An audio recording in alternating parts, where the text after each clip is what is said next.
So this is part 4 of our presentation. This is actually the completing of your deadline portion of this. So if you're not one of our crop customers, this probably is going to be not too meaningful to you, other than we're going to go through a checklist that might help you on your crop insurance as well, just to make sure you didn't miss something. So find that checklist we mailed you. We can fill this out together using this presentation if you would like. So step 1 of your checklist, write your name at the top of the checklist sheet. Up on top here, it actually says name, and there's a space. Please write your name up there. The first question on that checklist, has anything changed in your entity structure or any of your landlord entities? So it's really important to make these changes by March 15th. If you seeded winter wheat, it may be too late to do some of these, but please let us know as soon as you can if there's a death, addition of shareholders to your corporation, creation of a new entity. Maybe you were an individual and now you created an LLC or a corporation. You got married or divorced.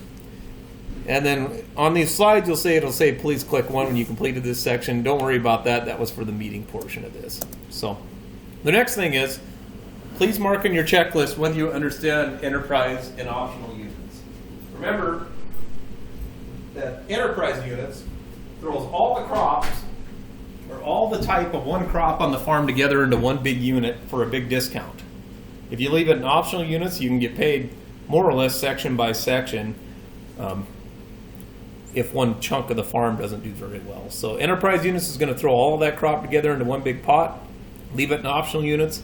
You're way more likely to get paid, but your premium's going to be more. And you'll see on your quote sheets the difference between these two. So the next thing we'd like you to do then is choose a unit structure for each crop. You'll see on your form, on the right-hand side, there's a place to mark enterprise or optional in the major crops anyways that we insure here. Please mark that, and then we'll move on to the next question. New producer. So in any county in which you farm, do you have less than 3 years of history for any crop? That means 3 years of experience.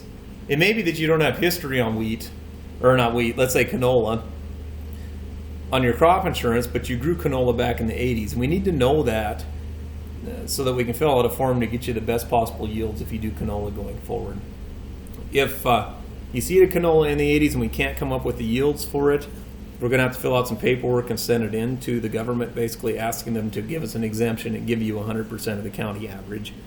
If we don't do this new producer stuff and you end up seeding a crop in which you don't qualify for new producer, and we didn't do the additional paperwork, you only get 65% of the county's average instead of 100%. So in other words, just please let us know how many years you've ever grown any of the crops listed on the right-hand side of this sheet. Have you elected a level for each crop for your policy? Please note the level next to each crop. So on the right-hand side there, please just write the level you'd like to be in for each one of those crops. Remember, we picked the unit type up above. Do you understand how revenue protection works? We always have you mark yes or no on this. If for some reason you don't, we want to make sure we take the time to explain it, because it's really important to understand that portion of your crop insurance. If you elected PLC at the FSA, would you like to add SEO coverage? If so, on which crops? So you can pick SEO on your crop insurance and just do it on the barley if you want to for the first year and not the wheat, vice versa. So please let us know if you want to do SEO. You can only do SEO, remember, if you are going to elect or have elected PLC for your FSA program. And then just let us know which crops you want to do it on. There should be quote sheets possibly in front of you or that we emailed you that will show you kind of what the SEO coverage will cost for each crop. Have you added land to your operation this year? It's really important for us to know this, not only for the fact that we want to make sure we get the extra maps when we do your acreage report and we don't miss it, but also if it's over 640 acres of land, we need to do some additional paperwork to get you the best possible yields for that farm. So let us know how many total cropland acres it is, and we'll make sure we get the paperwork done on our end to get you the best possible guarantees on that land. If you're growing any uninsurable crops through us, this has to be done before March 15th to get those insured. So if you're doing flax or safflower, something like that, if you want to insure it, we need to get that paperwork in ASAP. It actually has to be submitted before March 15th. You have a malt contract for 2015. We need to do this so that we can make sure we qualify you for malt coverage going forward for this year. Doesn't mean that you're committing to doing the option B on your insurance at this point, but it does mean that we need to do some paperwork on the back end before March 15th to make sure you have the option of doing at least the malt coverage going forward. Are you a beginning farmer or rancher? Please mark if you have 5 or less years of experience, excluding the years you were in college, under 18, or in active military duty. Just write over there how many years of experience you have, and then we'll make sure we get that paperwork filled out before this deadline as well. So, a couple things to cover at the very end. Our wheat base price last fall for winter wheat was $6.41 a bushel. Pretty good compared to spring wheat now, actually. And our spring wheat base price estimate looks like somewhere around between $5.60 and $5.80 a bushel. That will finish averaging at the end of this month.